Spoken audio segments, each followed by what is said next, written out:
Good morning all of you.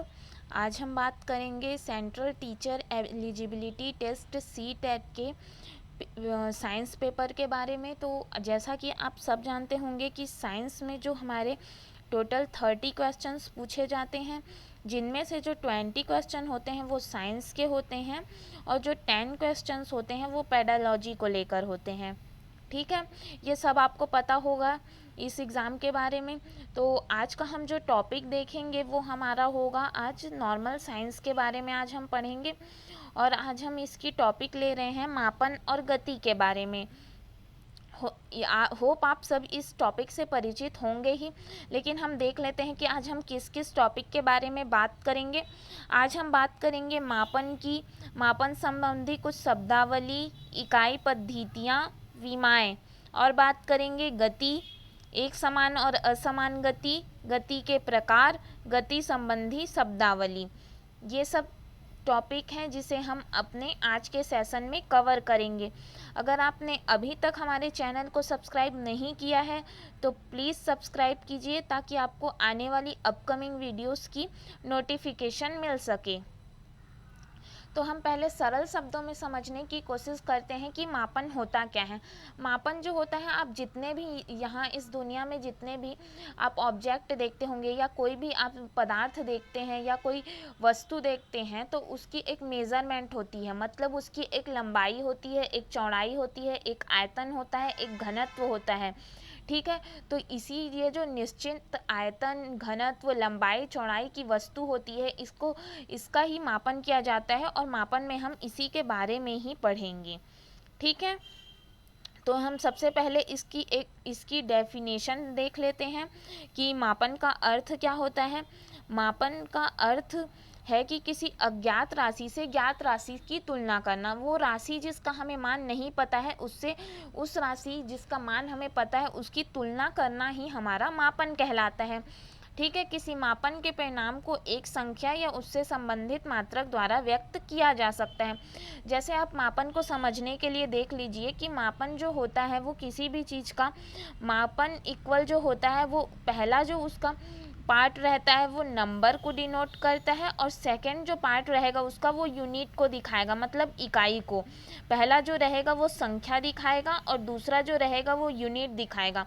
जैसे कि आप कहीं भी आप देखते होंगे ऐसा कहीं भी लिखा हुआ कि 10 सेंटीमीटर 2 ग्राम ऐसा, तो ये यहाँ पे जो 10 है वो नंबर को दिखा रहा है और जो सेंटीमीटर लिखा है वो इसकी यूनिट हो गई, इसे ही हम मात्रक कहते हैं। ठीक है, ये हो गया हमारा किसी मापन के परिणाम को एक संख्या या उससे संबंध किसी मात्रक द्वारा व्यक्त किया जाता है। प्राग ऐतिहासिक काल से आप सभी जानते होंगे कि पुराने ज़माने से ही हम देखते आ रहे हैं कि मापन के लिए हम किसी न किसी चीज़ का प्रयोग करते हैं। लेकिन पुराने ज़माने में क्या होता था कि जैसे हाथ होता है, फुट होता है, गज, अंगुल, ये सब का यूज़ करते थे हम कहीं ना कहीं मेज़र करने के लिए। तो इसमें क्या होता था, ये बिल्कुल भी सही तरीका नहीं था, क्योंकि हो सकता है कि अगर आपका हाथ बड़ा हो तो उससे लंबाई आपकी अधिक आए और जिस व्यक्ति की हाथ छोटी हो उसकी लंबाई में कुछ परिवर्तन आए। तो ये सब देखने में पाया गया, इसलिए सोचा गया कि मापन के लिए किसी एक ऐसी पद्धति का यूज़ किया जाए जो सभी जगह मान्य हो और एक एक्यूरेसी भी हो उसमें। ठीक है, इसके लिए जैसे जैसे आगे बढ़ते गए, हमारी सभ्यता का विकास होते गया जैसे जैसे, वैसे वैसे मापन का आवश्यकता और बढ़ा। आप जानते ही हैं कि पहले उतना यूज़ नहीं था, लेकिन अभी का जो वर्ड है उसमें हम बिना मापन के हम कुछ भी नहीं कर सकते। बिना लंबाई चौड़ाई पता किए कोई भी चीज़ हमें ख़रीदनी है, कोई भी चीज़ बेचनी है, किसी भी चीज़ को मेज़र करना है, हर एक चीज़ के लिए मापन बहुत ही ज़रूरी है। ठीक है, तो ये जो हमारा पुराना तरीका था वो सही नहीं था, इसलिए जो आजकल जो मापन के लिए हम करते हैं मानक इकाई का प्रयोग करते हैं। ठीक है, अब हम देख लेते हैं कि मानक संबंधी कुछ शब्दावली होती है। पहले हम देख लेते हैं कि राशि क्या होती है, जिसे हम संख्या के रूप में प्रकट कर सकते हैं। कोई भी ऐसी चीज़, ठीक है, आप किसी भी चीज़ को सपोज कर लीजिए जिसको आप संख्या के रूप में लिख सकते हैं।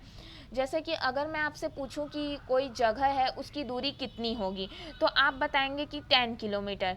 10 किलोमीटर मतलब आप उसको किसी न किसी संख्या के रूप में निरूपित कर पा रहे हैं। तो ये जो हमारा हो गया यही राशि कहलाती है। आप उदाहरण में देख लीजिए, जैसे कि है जनसंख्या है, दूरी है, लंबाई है, ये सब को हम एक संख्या के रूप में प्रकट कर सकते हैं, इसलिए ही ये सब राशियां कहलाती है। अब हम देख लेते हैं मापन संबंधी कुछ शब्दावली की बात हमने कर ली है, तो अब नेक्स्ट हम देख लेते हैं भौतिक राशियाँ। ठीक है, तो कोई भी वो राशि जिनको हम पदों में व्यक्त कर सकते हैं उसे भौतिक राशियाँ कहते हैं। ठीक है, ये राशियाँ जो होती है ये दो प्रकार की होती है। पहली होती है अदिश राशि, और पहली जो होती है हमारी अदिश राशि, और दूसरी होती है सदिश राशि। अब इन दोनों को हम जान लेते हैं कि ये क्या होती है क्रमशः। जो अदिश राशि होती है उन राशियों का केवल परिणाम होता है, उसकी केवल वैल्यू होती है, उसमें कोई भी दिशा नहीं बताया जाता। आप जैसे देख लीजिए कि किसी भी चीज़ का अगर ये सब एग्जाम्पल आप देखिए, तापमान है, समय है, चाल, घनत्व, द्रव्यमान, ये सारी जो वो चीज़ें हैं इनमें सिर्फ हमें इन चीज़ों का केवल और केवल परिणाम पता रहता है।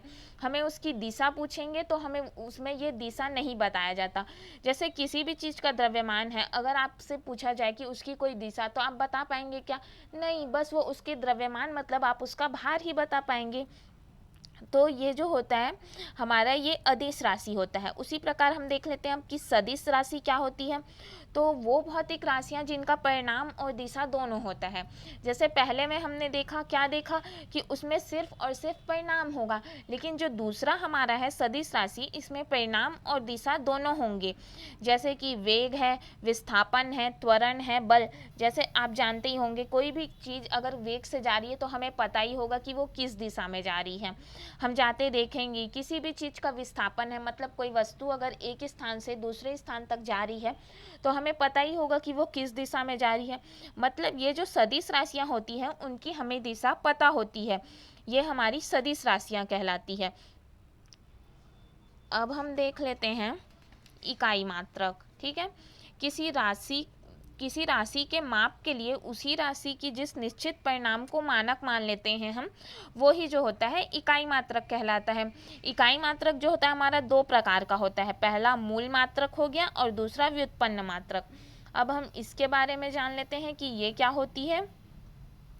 तो जो मूल मात्रक होता है वो अन्य मात्रकों से स्वतंत्र होता है। जैसे कि आप इसे समझने का प्रयास कीजिए, जो लंबाई, द्रव्यमान और समय है, ठीक है, ये तीनों जो मात्रक हैं ये किसी के ऊपर भी डिपेंड नहीं करते हैं, मतलब ये किसी के ऊपर भी निर्भर नहीं करता इसका वैल्यू। जैसे मैं आपको पूछूं कि उसकी लंबाई कितना है, तो आप सीधा बताएंगे कि 10 सेंटीमीटर या जो भी है, तो इसका मान जो है किसी भी चीज़ पर निर्भर कर रहा है क्या? नहीं, ये जो मात्रक है ये स्वतंत्र होते हैं, इसलिए इन्हें मूल मात्रक कहते हैं।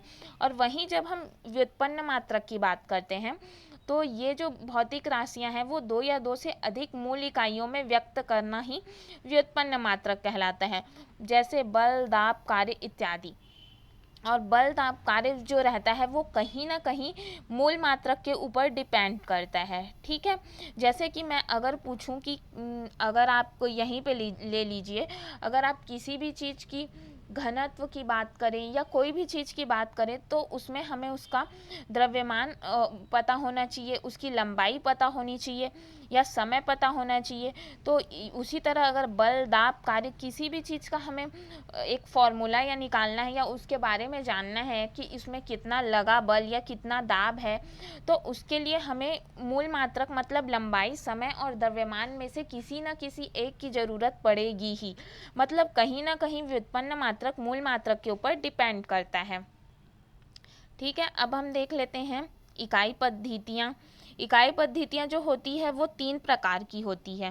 पहली जो होती है CGS पद्धति होती है, दूसरी FPS पद्धति और MKS पद्धति। ठीक है, तो जो CGS पद्धति होती है उनमें लंबाई के लिए CG और S, तो इसमें लंबाई के लिए हम सेंटीमीटर का यूज़ करेंगे, द्रव्यमान के लिए ग्राम का और समय के लिए सेकंड का।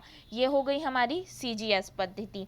उसी प्रकार अगर FPS पद्धति है तो FPS पद्धति में हम लंबाई के लिए फुट का यूज़ करेंगे और किसी भी चीज़ के द्रव्यमान के लिए पाउंड का उपयोग करेंगे और समय के लिए सेकंड का उपयोग करेंगे। इसे ब्रिटिश पद्धति भी कहते हैं। और उसी प्रकार जो MKS पद्धति होती है, तो MKS में हम लंबाई के लिए मीटर का यूज़ करते हैं और द्रव्यमान के लिए किलोग्राम का और समय के लिए सेकंड का यूज़ करते हैं।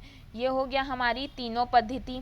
तो इसमें आप ये पद्धति में ये देखा गया कि किसी कंट्री में उसी चीज़ के लिए, मान लो किसी कंट्री में CGS में उसी चीज़ के लिए पाउंड का यूज़ किया जा रहा है, लेकिन अगले कंट्री में उसके लिए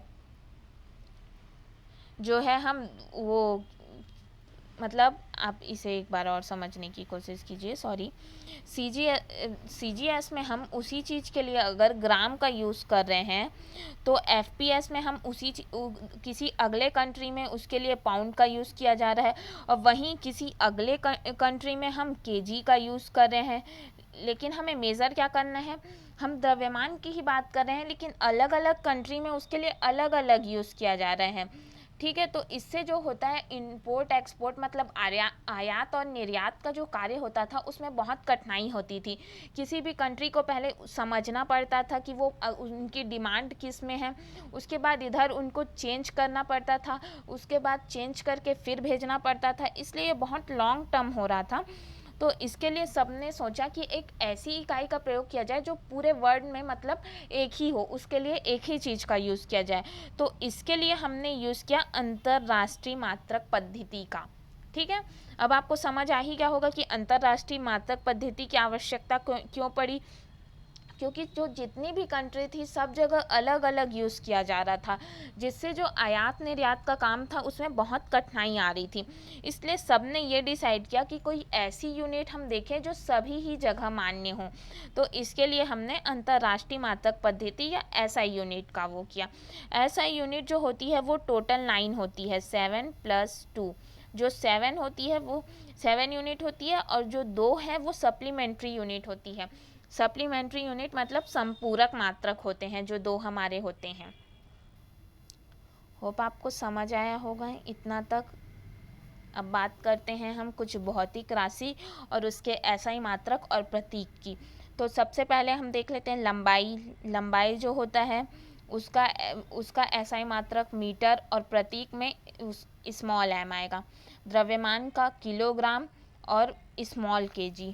उसी तरह समय का सेकंड स्मॉल s, विद्युत धारा का एम्पियर कैपिटल A, और ताप का केल्विन कैपिटल K, ज्योति तीव्रता का कैंडेला C और D, पदार्थ की मात्रा मोल MOL।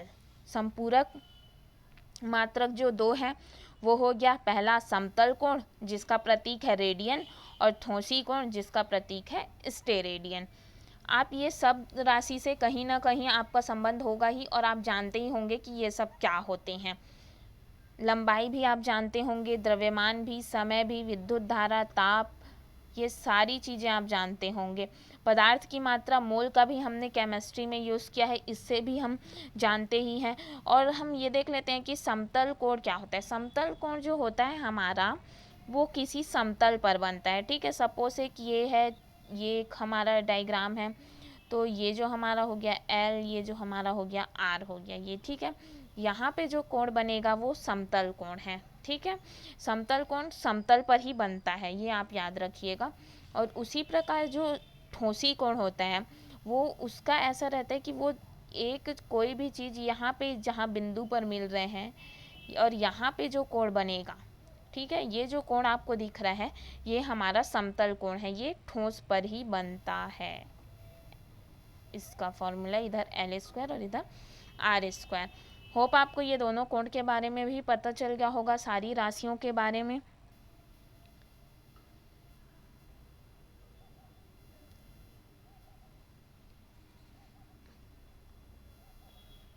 देखते हैं अब विमाओं के बारे में। यांत्रिकी जो होती है उनमें लंबाई को डिनोट करने के लिए हम कैपिटल L का यूज़ करते हैं, ओके। लंबाई के लिए कैपिटल L का, द्रव्यमान के लिए कैपिटल M का, और समय के लिए कैपिटल T का यूज़ करते हैं। ये आप याद रखना, इससे आपको ना विमाएं समझने में बहुत ही आसानी होगी। पहले हम देख लेते हैं कि क्षेत्रफल क्या होता है। उसकी इकाई आपको पता है, क्षेत्रफल का मीटर का स्क्वायर होता है, ठीक है। तो आप सब जानते होंगे कि मीटर के लिए हम, मीटर क्या है, एक अगर हम कहें मीटर को देखें तो वो क्या है, डिस्टेंस, डिस्टेंस मतलब लंबाई, और लंबाई के लिए हमने क्या कहा अभी, कौन सी विमा यूज़ करते हैं, हम एल का यूज़ करते हैं, तो ये क्या हो जाएगा हमारा एल स्क्वायर। उसी प्रकार आयतन की इकाई होती है एम क्यूब, इसके लिए हम विमा अगर देखें तो एल, मीटर क्या है लेंथ, तो इसके लिए हम एल क्यूब का यूज़ करेंगे। उसी प्रकार घनत्व जो होता है किलोग्राम के बटे में रहता है हमारा मीटर का क्यूब, तो किलोग्राम के लिए हम क्या का यूज़ करेंगे, मास, तो यहाँ पे हो गया एम। और उसी प्रकार मीटर के लिए लेंथ, तो लेंथ का जो ये नीचे है हमारा एम क्यूब, वो जब ऊपर की ओर जाएगा तो ये हो जाएगा -3 इसकी विमा में। समझ आया आपको ये। अब उसी प्रकार चाल का देखें तो चाल का मीटर पर यूनिट सेकंड होता है। मीटर के लिए हम लंबाई के लिए एल का यूज़ करेंगे और समय के लिए सेकंड का। समय यहाँ नीचे है और जब समय ऊपर जाएगा तो क्या हो जाएगा, -1 हो जाएगा इसके पावर में। उसी प्रकार वेग के लिए मीटर पर सेकंड है, तो मीटर के लिए हम एल का यूज़ करेंगे, सेकंड ऊपर जाएगा, एल की पावर टी की पावर -1 हो जाएगी।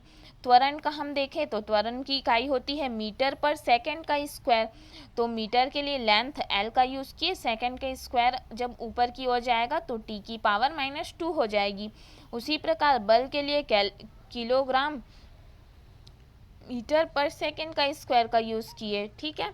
तो किलोग्राम के लिए हम द्रव्यमान हुआ तो उसके लिए कैपिटल एम का यूज़ करेंगे, मीटर के लिए कैपिटल एल का यूज़ करेंगे, और समय का स्क्वायर जो नीचे में है वो ऊपर जाएगा तो टी की पावर -2 हो जाएगी, ठीक है। अब हम देख लेते हैं कि 1 न्यूटन की वैल्यू जो होती है, जो याद रखने लायक बात है, 1 न्यूटन की वैल्यू होती है 10⁵ डाइन, और 1 जूल की वैल्यू होती है 10⁷ अर्ग। ये दोनों आप याद रखें, ये आगे न्यूमेरिकल्स वगैरह सॉल्व करने में बहुत आसानी होती है, इससे वैल्यूज़ हमें पता होनी चाहिए। अब हम बात कर लेते हैं गति की, ठीक है। गति, जिससे आप सभी परिचित होंगे ही कि गति क्या होती है। हम अपने दैनिक जीवन में रोज़ हम खुद चलते हैं और हम सारी चीज़ों को, चलते दौड़ते जानवरों, गाड़ी मोटर, सबको देख रहे हैं, हम सब चीज़ चल रहे हैं, यही जो है गति है। गति से हम सब परिचित हैं, लेकिन इसमें जो है हमें एक विज्ञान की भाषा में इसका एक डेफिनेशन पता होना चाहिए, इसकी परिभाषा देखेंगे हम, ठीक है। तो गति जो होती है, अगर किसी वस्तु की स्थिति समय के साथ परिवर्तित हो रही है तो कहा जाता है कि वस्तु गति में है, ठीक है। सपोज आप मान लीजिए कि आप यहाँ पे खड़े हैं और आप समय के साथ किसी दूसरे स्थान में पहुँच गए, फिर थोड़े समय के बाद आप कहीं और पहुँच गए, तो आप समय के साथ आपकी स्थिति में क्या हो रहा है, परिवर्तन हो रहा है। तो ये जो आपकी स्थिति परिवर्तन ही हो रही है, इसी को ही कहा जाता है कि कोई भी गति में है। अगर आप वस्तु के लिए लें, आप किसी वस्तु को पकड़े हैं, उसे आप थोड़े समय के बाद थोड़ी दूर ले जाकर रख दें, फिर थोड़े समय के बाद और आगे ले जाकर रख दें, तो इससे ये कहलाएगा, या वो वस्तु स्वयं अगर चलने वाली है तो वो स्वयं अगर चल रही है तो ये कहलाएगा कि वस्तु गति में है, ठीक है। और जो कोई भी वस्तु होती है, वो समय के साथ अगर वस्तु अपनी सापेक्ष स्थिति न बदले तब वो विराम अवस्था में कहलाती है। जैसे आप कोई भी ऑब्जेक्ट सोचिए, वो अगर समय के साथ अपनी स्थिति में कोई भी परिवर्तन नहीं करी है, वो जहाँ है वहीं ही वो स्थित है, तब के स्थिति में वो वस्तु क्या कहलाएगी कि वो विराम अवस्था में है।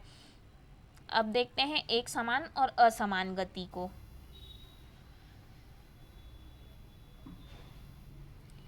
तो अगर कोई वस्तु समान समय अंतराल में बराबर दूरी तय करे तो उसकी गति को एक समान गति कहते हैं, ठीक है। और वहीं अगर कोई वस्तु समान समय अंतराल में बराबर दूरी तय नहीं कर रही है तो उसकी गति को असमान कहते हैं।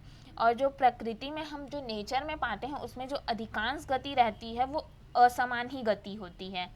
ये आप याद रखिएगा कि जो नेचर में हम जितना देखते हैं ना, कोई भी ऑब्जेक्ट की जो गति रहती है वो अक्सर असमान गति ही रहती है। बहुत कम ऐसी वस्तुएं रहती हैं जो समान गति में पाई जाती हैं। अब हम देख लेते हैं गति के प्रकार। तो गति जो होती है उसमें हम 3 प्रकार की बात करेंगे, सरल रेखी गति की, वृत्तीय गति की और आवर्ती गति की। पहले हम देख लेते हैं कि सरल रेखी गति क्या होती है। इसमें कोई भी वस्तु जो होता है वो एक सरल रेखी गति, जैसा कि नाम से ही परिभाषित है, इसमें कोई भी वस्तु होगा वो एक सरल रेखा, सीधी रेखा में गति करता है। जैसे आप सब समझिए कि एक सीधी सड़क पर गाड़ियों की गति, कोई भी एक सीधी सड़क जा रही है, उसमें सारी गाड़ियां चल रही है, उसकी गति है। और सैनिकों का आप मार्च पास्ट देखे होंगे, उसमें भी वे सब एक ही गति में करते हैं। तो ये जो गति है ये हमारी सरल रेखी गति है। अब देखते हैं वृत्तीय गति क्या होती है। तो वृत्तीय गति में कोई भी वस्तु जो है गोल गोल घूमती है। फॉर एग्जाम्पल पंखे का चलना, और घड़ी का सुई आप देखे होंगे, घड़ी का सुई घूमता रहता है, जिससे जो है समय परिवर्तन होते रहता है। ये हो गया हमारा, ये सब जो है वृत्तीय गति को दर्शाते हैं। उसके बाद देखते हैं आवर्ती गति। इसमें जो गति करती हुई वस्तु होती है वो पुनः अपने जगह पर वापस आ जाती है। मतलब वो गति तो की, लेकिन एक निश्चित समय के बाद वो अपने जगह में फिर से वापस आ गई। जैसे कि घड़ी में जो पेंडुलम वाली घड़ी आप सब देखे होंगे, पेंडुलम वाली घड़ी जो होती है वो एक निश्चित समय के बाद फिर से अपने जगह पर आ जाती है। देखिए, जो पेंडुलम वाली घड़ी होती है ना, वो एक बार यहाँ पे रहेगी, लेकिन एक निश्चित समय के बाद यहाँ पे आएगी, फिर उसके बाद निश्चित समय के बाद यहाँ, फिर यहाँ, फिर यहाँ, ऐसे उसकी गति रहती है। तो एक निश्चित समय के बाद वो अपनी फिर पहली स्थिति में आ गई। तो ये जो गति है, उसी प्रकार पेड़ का शाखा का जो हिलना है, और जो झूले पर बच्चे का झूलना, या गिटार के तार को आप अगर बजाते होंगे तो आपने देखा होगा उसका हिलना जो है, और तबला अगर बजाते होंगे तो तबले का सतह जो हिलता है, ये सारी जो है ये हमारी आवर्ती गति होती है। जो कुछ वस्तु लेकिन ऐसी भी होती है जिसमें एक या एक से ज़्यादा गति पाई जाती है। जैसे सिलाई मशीन में उसके चक्र का घूमना जो रहता है, मतलब उसके नीचे जो पहिए रहते हैं उसके चक्र का घूमना जो हमारा हो गया, वो हमारी हो गई वृत्तीय गति। लेकिन उसकी सुई का जो घूमना होता है वो आवर्ती गति होती है, वो एक समय के बाद अपनी पहली स्थिति में ही आ जाती है। और ज़मीन पर गेंद का लुढ़कना सरल रेखी गति होता है, और लेकिन वो साथ ही साथ घूर्णन गति को भी दिखाता है। ये आप याद रख सकते हैं कि कुछ वस्तु में एक या एक से अधिक प्रकार की गतियाँ पाई जाती हैं। अब हम देखेंगे गति संबंधी शब्दावली। तो अब हम बात करेंगे दूरी की, चाल की, विस्थापन, वेग, औसत चाल और त्वरण की। इन सब के बारे में हम बात करेंगे। सबसे पहले ये देख लेते हैं कि दूरी क्या होती है। किसी वस्तु द्वारा किसी समय अंतराल में तय किए गए मार्ग की संपूर्ण लंबाई जो होती है वही उसकी दूरी कहलाती है। कोई भी वस्तु आप रख दीजिए, ठीक है, और उसको एक समय निश्चित समय अंतराल के बाद वो फिर से जहाँ जो उसका मार्ग रहेगा वो पूरी दूरी तय करके आएगी, और वो जहाँ पे पहुँचेगी तो उसका जो ये संपूर्ण मार्ग जो है वो ही हमारा दूरी कहलाता है। ठीक है, दूरी की ये हो गई, दूरी की डेफिनेशन देख लिए हम। दूरी जो होती है ये अदिश राशि है। दूरी किस प्रकार की राशि है? अदिश राशि। अभी हमने ऊपर पढ़ा कि अदिश राशि क्या होती है, ठीक है, और ये जो होती है धनात्मक होती है। दूरी को आप देखे होंगे, दूरी को हम सेंटीमीटर, मीटर इससे निरूपित करते हैं, ठीक है। अब हम बात करते हैं चाल की। चाल जो होती है वो एक वस्तु की इकाई समय में जितनी दूरी तय करती है उसे उसका चाल कहते हैं। इकाई मतलब क्या होता है? एक समय में जितनी वस्तु कोई की दूरी तय कर रही है वो उसका चाल कहलाता है। चाल जो हमारा है, चाल भी क्या है हमारा, बताइए कमेंट सेक्शन पे। चाल जो है हमारी अदिश राशि है। इसको हम मीटर पर सेकंड से नापते हैं। मीटर पर सेकंड याद रखिएगा आप, मीटर पर सेकंड से इसको मेज़र करते हैं। इसका आप वो देख लीजिए formula, v is equal to S upon T होता है, जहाँ v जो होता है वो वेग को दर्शा रहा है, s जो दूरी को दर्शाएगा, और t समय को दर्शा रहा है। ठीक है, अब बात कर लेते हैं विस्थापन की। तो वस्तु की अंतिम स्थिति एवं प्रारंभिक स्थिति के बीच की न्यूनतम दूरी जो है वो विस्थापन कहलाती है। देखिए समझिए आप, यहाँ पे कोई वस्तु रखी है और यहाँ पे कोई वस्तु रखी है, ठीक है। वस्तु की प्रारंभिक स्थिति ये हो गई हमारी, और अंतिम स्थिति के बीच की न्यूनतम दूरी, इसके बीच की दूरी मान लीजिए r है, तो इसके बीच की जो न्यूनतम दूरी होगी इसे ही विस्थापन कहते हैं। ठीक है, आप जानिए होंगे अब विस्थापन क्या होता है। और विस्थापन जो है वो हमारी सदिश राशि होती है, और ये धनात्मक भी हो सकती है, ऋणात्मक भी हो सकती है, और शून्य भी हो सकती है, याद रखिएगा। अब देखते हैं वेग।